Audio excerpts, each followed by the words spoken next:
Okay, start. And then people will.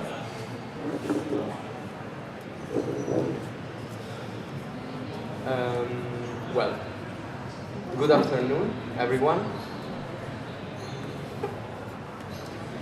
We are here to present this book, 5 Cases of Intrusion. It's my, let's say, first artist publication. I would like to thank Dirk Snauert to be here, and also Gail Cochrane from Spinola Foundation, who couldn't be here today. Thank them also for supporting this publication, together with the Mondriaan funds from Amsterdam and the Piedmont Regional Council. I will start immediately talking about the book. It's my first artist book, as I said, and it contains also contribution of other 3 authors. Chris Grauthausen, director of Kunstverein Graz, Eva Fabris, that is here, and photographer Attilio Maranzano. I'm going in greater detail in 1 second. 5 Cases of Intrusion is a book made out of transcription of hidden recordings I've done in the last 5 years. Hidden recordings I've done in public and private meetings, so like presentations, and, speeches, studio visits. Hidden recordings in which I was talking mainly about the processes and the experiences that were present, let's say, before the realization of a work in particular. In fact, the book is, as you can see, constituted by mainly 5 chapters. The title of these chapters, the chapters take the title from the different experiences I've had. And they are as follows: the informer, the guard, the employee, the resident, and the journalist. The book is not conceived as a catalog, so it doesn't present the work as a spectator would find them in an exhibition space, but present these hidden processes somehow, these experiences in which I've never presented myself as an author or an artist, but as a different figure, a different, let's say, situation I've lived, such as the informer, the guard, for example. The guard when I was say, doing the guard in an exhibition space of an exhibition created by Michael Engring and Inga Braxet in the Venice Biennale in 2009, before realizing a film about their destruction of their pavilion. I would like to introduce before the intervention of the different authors. First of all, we have the text collage by Chris Grauthausen. It's a text collage divided in 7 chapters, giving a kind of atmosphere to the book itself. It doesn't define or present theoretically in a essayistic way my practice, but gives an atmosphere to the central core of the book. It's a kind of interrogation room written in a reverse psychology in relation to what's inside the different chapters. The different chapters are written subjectively, in a subjective way, so from my point of view, and Chris, let's say, wrote this text that could be considered part of his research, this like fascinating research on artists who had left the art world.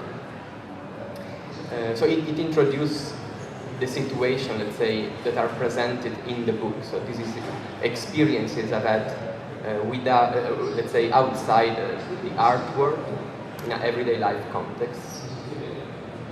as I said, always presenting myself with the other, as Diego Tonus, but in different kind of roles. The book is a research tool for a reader who doesn't know my work, for example.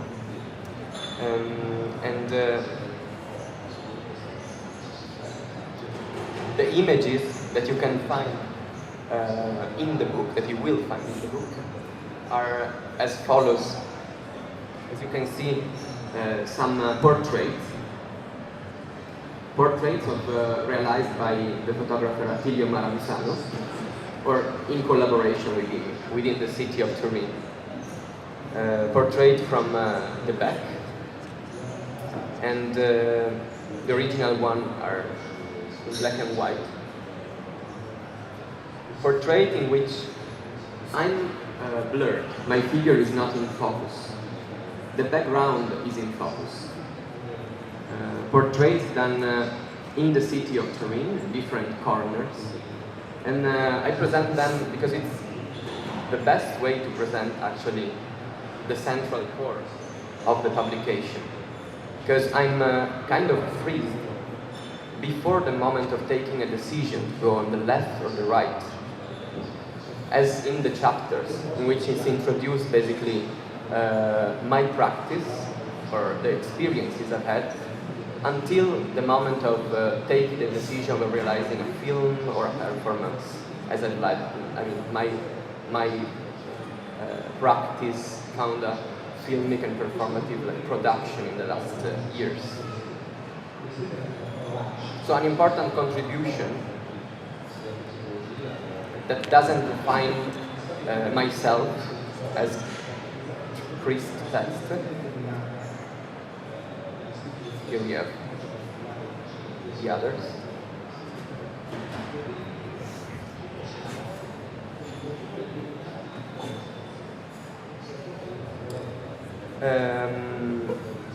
As I've said, the book is constituted by fragments. Fragments of in discussion with different interlocutors. And this discussion or these fragments were taken from hidden recordings I've done. For sure their name is not present, but they were the main, let's say, presence in the last 5 years, in constant passion, somehow talking about my work. So that's why I decided to realize the book in this way somehow. As you can see, there are always informations about the day or the place in which the conversation took place, and also the, let's say, fragments and the timing of the discussion. We have here Eva Fabris, there was one of the interlocutors, and maybe I can ask you to intervene about these interventions.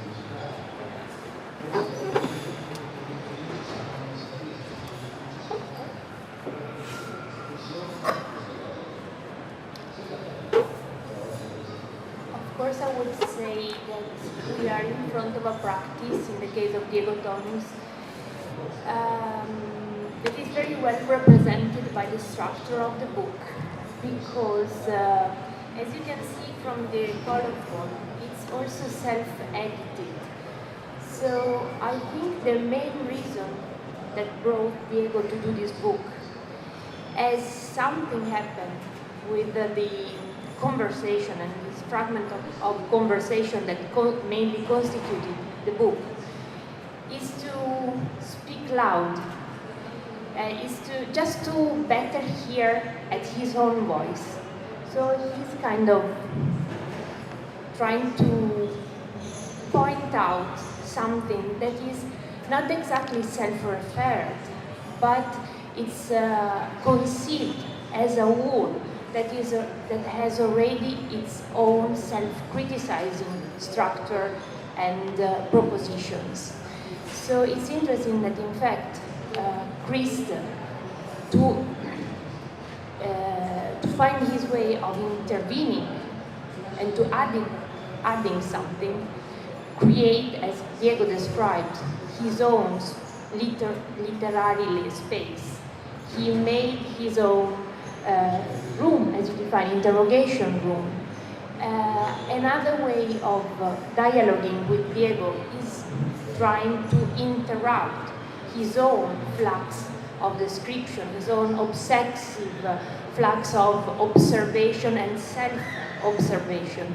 So I would say that, in a sense, as a companion, as friends, as a spokesperson of this process, you feel yourself as an intruder in a process that presents himself as something concluded and closed in itself. Of course, there are a series of way and little break in these unities that he's presenting. In fact, we are speaking of fragment, not of text that goes by their own.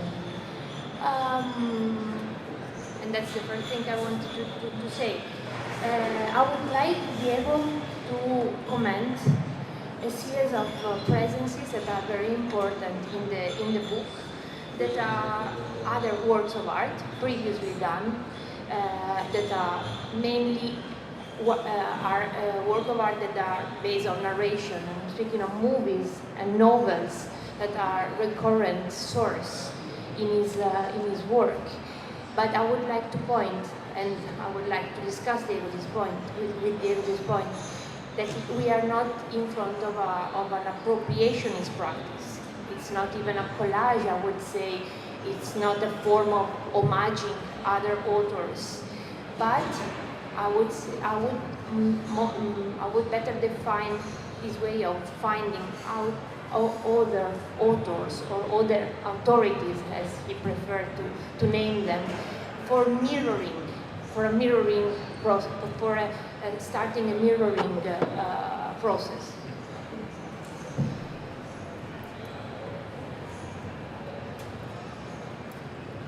Yeah, I agree in this practice of say mirroring others' sources. Maybe I can talk about this referring to the works I'm also presenting in the book. I would start with, for example, the chapter related to my experience as a guard in the Danish and Nordic pavilion within the exhibition created by Michael Angring and Inga Braxet for the Venice Biennale in 2009. And before realizing a film that I titled Hour of the Wolf on the destruction of that pavilion, I've asked to be hired as a guard in the pavilion itself, to follow and analyze somehow that situation. I was there looking also at how the spectators were relating with that space in which they couldn't define what was a work of art or what was not. And after the months of the Biennale, I started to hear, I've heard basically workers saying, okay, now we are going to destroy everything. And I was asking myself, but what are they going to destroy? Which is the work then? And I've asked to be hired as a demolition worker to follow this process of destruction. The film basically is a film about this demolition and uninstallation of the work, and talks about this end of a set, of a moment of spectacle that was really present. I don't know if you know this exhibition, The Collectors, that was staging two houses of two possible collectors in the Danish and the Nordic pavilion. It was a kind of camouflage practice in which each object was a work of a different artist, creating these two kind of house of two possible collectors, two neighbors. Well, I realized this film and I titled it Hour of the Wolf. That is an eponymous title of Ingmar Bergman film. A title referring to a film in which the main character is a painter that goes in exile with his wife and starts to live in this island, start to paint his characters, but at a certain point these characters are like alive, they take life, and at the end of the film it will be killed by his own figure and characters he is painting. So this shorting, say, it's kind of mirroring the situation that was present in the pavilion, in which in that moment of the demolition I could have, let's say, seen these characters in another position, you know, revealing themselves. So this practice of mirroring could be used, or I've used it, referring to other films, but also referring to other practice or form of authority. There is another chapter in which I'm presenting also these, for example, images. Each chapter, as you will see, has a series of images that are not to be considered documentation, but they are sketches or notes, parallel notes to these processes before arriving to the works.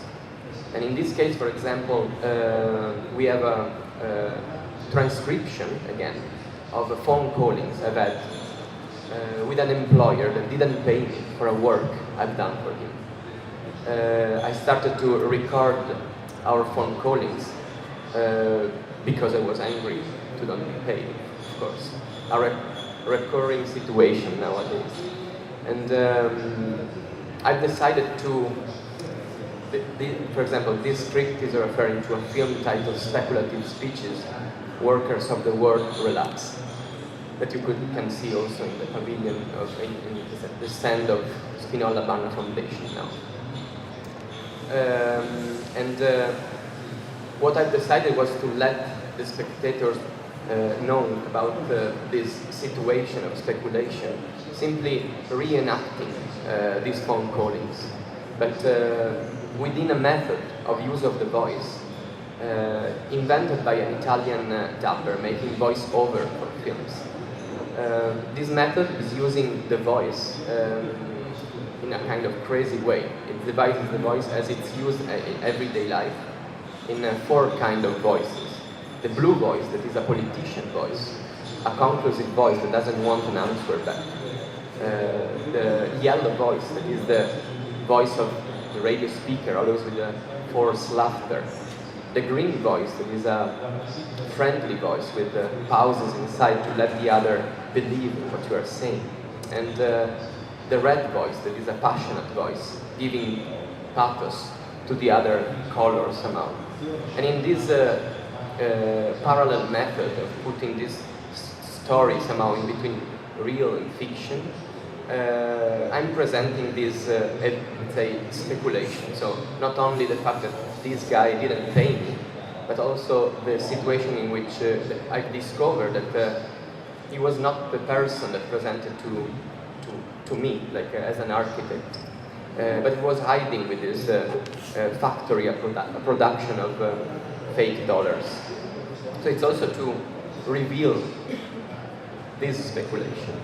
In this case, the mirroring, it happened in the way of telling something, not cinematographically somehow, as a quotation, but in the method.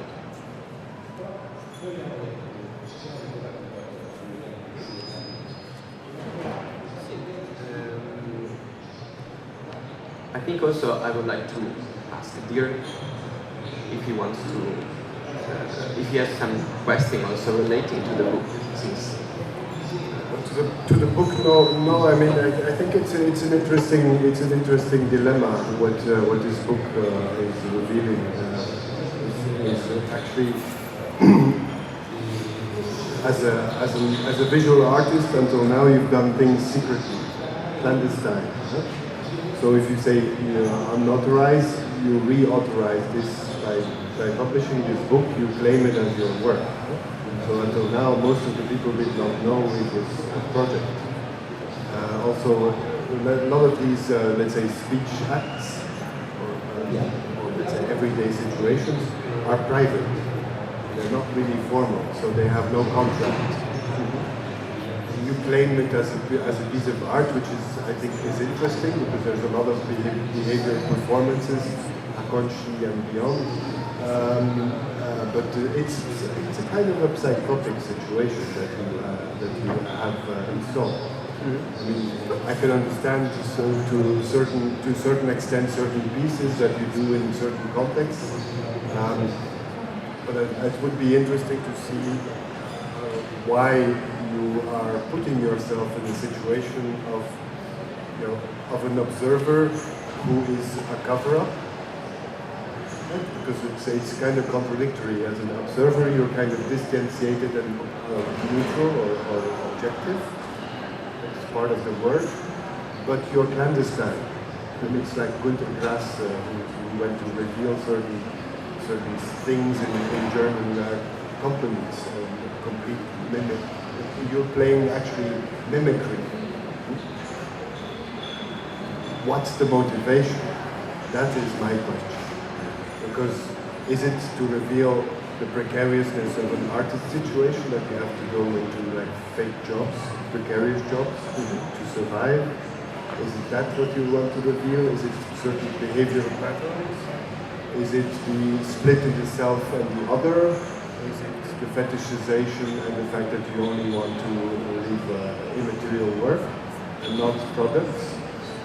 We're sitting in an art fair, so this could be very interesting to see, how you situate yourself in relation to your colleagues who produced it. I think there's a lot of schizophrenia that is suddenly revealed by publishing the book. Interestingly enough, it will pose, I think, a lot of questions to yourself. Well, publishing this book is mainly, or to, let's say, to give a point. It's to give a point on my practice that will develop and change from, let's say, from here. But there are, let's say, leftovers. There is a production. I'm referring to the hidden and subjective experiences in the book, but to, let's say, reveal what happened and how I arrived to realize a film, for example. It's immaterial in few situations, as performances, for example, but let's say everything of what you've said is a constellation of this schizophrenia and obsession of revealing even also minor aspects of the reality in which that I experience somehow. Some of these projects are not, let's say, thought before, but in the process itself of leading a situation, and as the guard, for example. Yeah, but it's something completely. I mean, you could think if you really want to really say something provocative, it's something like candid camera. Huh? Mm-hmm. It could be something like candid camera. You put except you don't take a TV station with you on your back, and you put yourself at night. Spectators can see how it works. Real life situations work from inside with all their manipulations and unjustifiable situations towards somebody who is, I would say, subaltern, so who has no authority until how authority works. But I'm just trying to find out what is your mindset. It's not candid camera, that's for sure. But what is it? Well, it's schizophrenia. I told you shouldn't have invited me. No, well,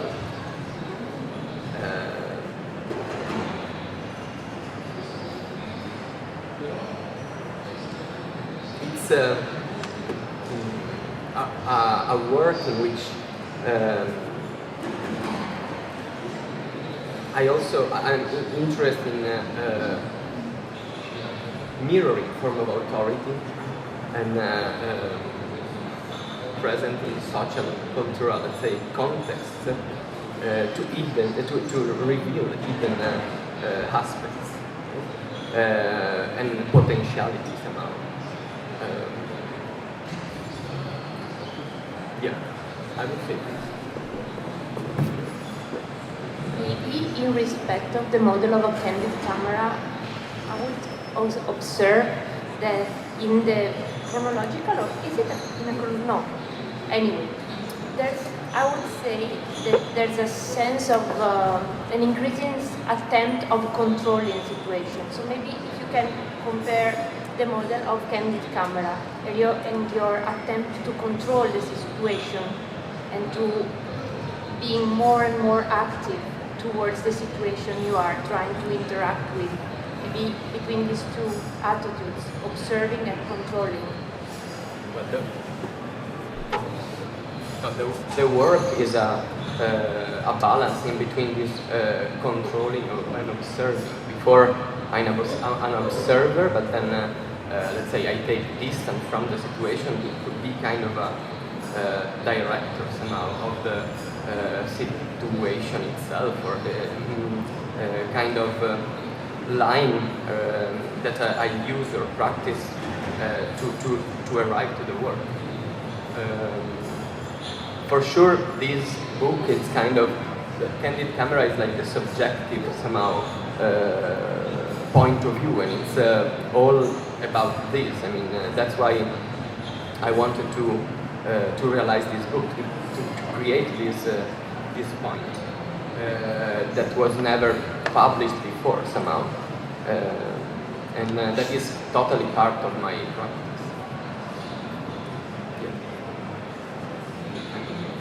Yeah, but that I can see, but I think it's an interesting thing of you know, how far can you go in the fiction.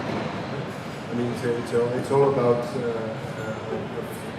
mimicry, so it's a kind of, you take in a fake position. But always as myself somehow. So I mean, I'm not presenting. I mean, that's the most interesting part. Myself as a fake. That is, me as Diego Tonus, but in different situations. Diego Tonus as an artist. As an artist, yeah. Which is also some other point of yourself. Yeah. And that is this main distinction in between a candid camera or my position. You know.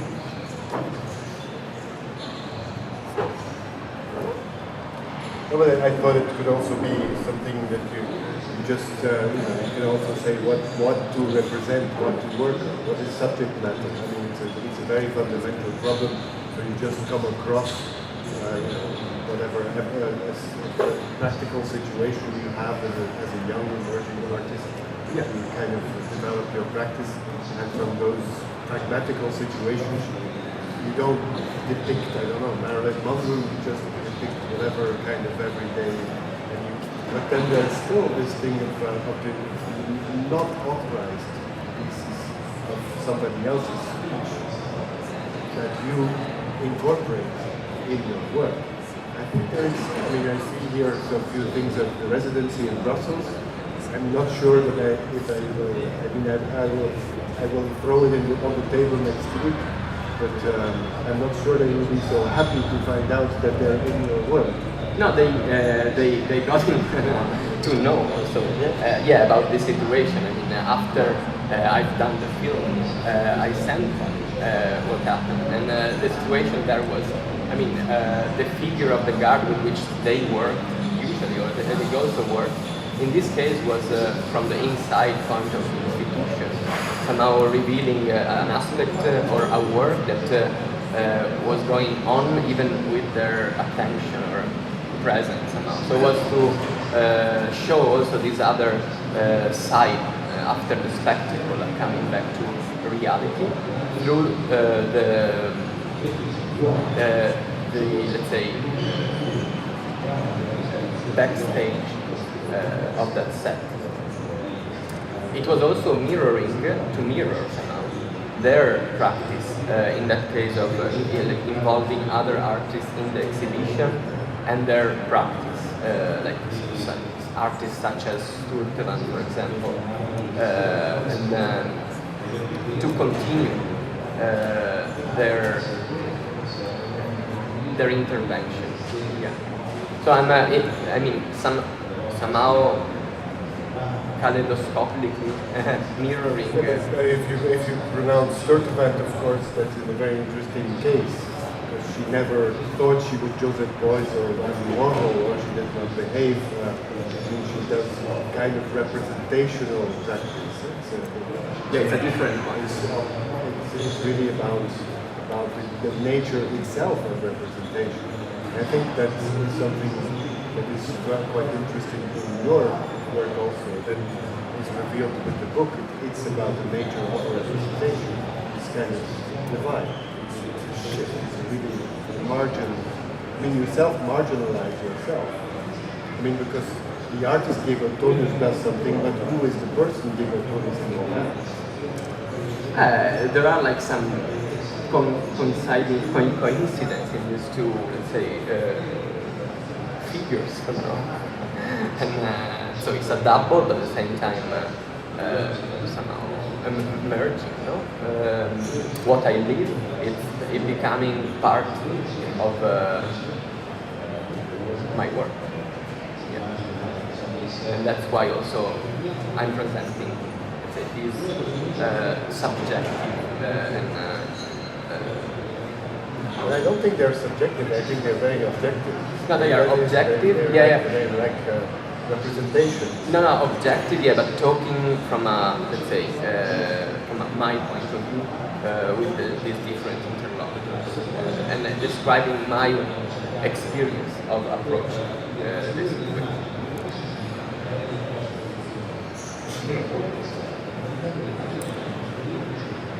Yeah. Well. If you have some questions. Maybe now you want to read the book first.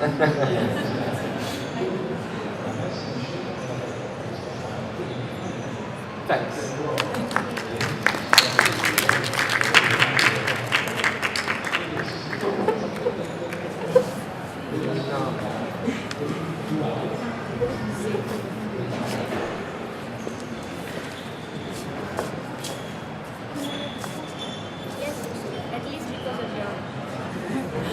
The color of your scarf is so perfect.